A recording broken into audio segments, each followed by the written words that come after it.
Originally, I had the idea to start a brand because I just seen I was already kind of in the fashion scene. Like I started to see like how it was just going crazy. People were starting brands, and I knew I wanted to start a brand, and I didn't want to like. I don't know. I think I just didn't want to be like, well, I'm not gonna do this because everybody else is doing it. I was just more so thinking about it and like, bro, I see everybody else starting their brand. I know I could do way better. Like for real. I was just like, I know I could make some clothes. Like, I think I more so just seeing how possible it was. Like once I went to the pop ups and I was like, okay, I'm looking at these pop ups and like these people stuff is cool, but I could probably with something that's probably like a little bit cooler. So yeah, I just seen how possible it was and I just went for it. Like I just knew I could do it.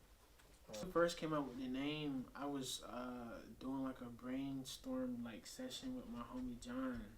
He was at his apartment and we just had the whiteboard, like just a regular old whiteboard, and we was trying to figure out the brand name first and just figured out like breaking that backwards. Like okay, what colors? It was a whole like it was a whole chart of stuff that I had. I had like the colors I wanted to use, the vibes associated with the brand, the brands that I took inspo from, the keywords that I wanted to use like throughout my branding or just like the color combinations, the type of clothes I wanted to make.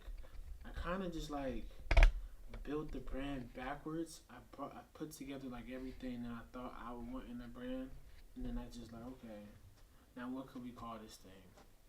And then we just like I knew I kind of wanted it to be two words, so I was like okay, I needed like an adjective, and I was like I want to put two words together. So I was like okay, first we came up with the juveniles thing, because I'm thinking about the aesthetic of the brand. It's probably gonna be very juvenile, very like cut baggy, like distressed stuff, like more so like it's not formal. It's more so like it's just like a like we trying to stick out like a rebellious type of swag, kind of way. Like so then we had thought about the word juveniles, and I was like, okay, the word juvenile sounds a little bit delinquent, kind of harsh.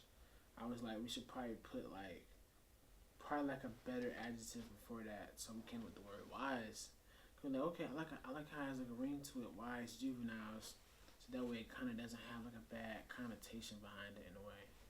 So yeah, like I was just thinking about it. I wanted to be taken like a little more serious in rooms. So I was like, it should just be called wise juveniles. So yeah, it was just that simple. Oh, What separates us is the fact that we're not scared to do multiple stuff. Like I'm not scared to print on like anything that seems unconventional. Like bringing styles back that. Cause one thing I learned with the fashion thing, everything comes back around. It's like there's certain stuff you can reinvent. A lot of stuff is just like it's a wheel that comes back around. The colors come back around. The silhouettes come back around.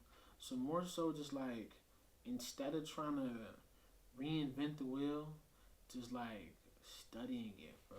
Like just trying to like figure out like what's already exists and how can we just build on that instead of trying to just come up with a whole bunch of stuff from scratch and then now I'm having like decision paralysis on what I do first. Like it's like Loki just starting at start, bro, using what we already got. Like yeah. I think a big part of just like my brand was kinda trying to embody that Atlanta swag a little bit.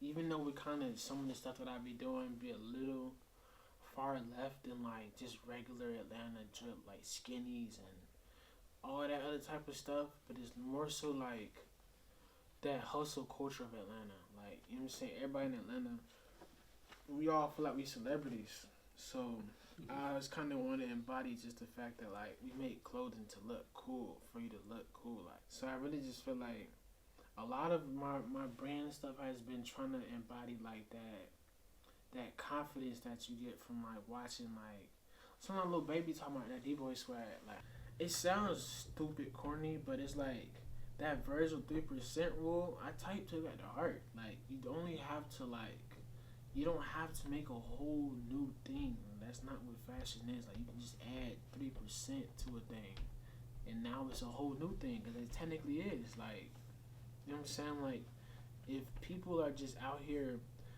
if people are out here buying blank stuff from like overseas and they're like embroidering it here, or like they're like the people in the factory, like they're screen printing blank stuff. It's like anything can be blank. It's subjective. So it's like a Carhartt jacket. Like if I ain't put my print on it, it's blank. If I ain't put my stuff on it, it's still blank. So it's just more so. Even if it has a logo, like I can print over it. Like I don't care.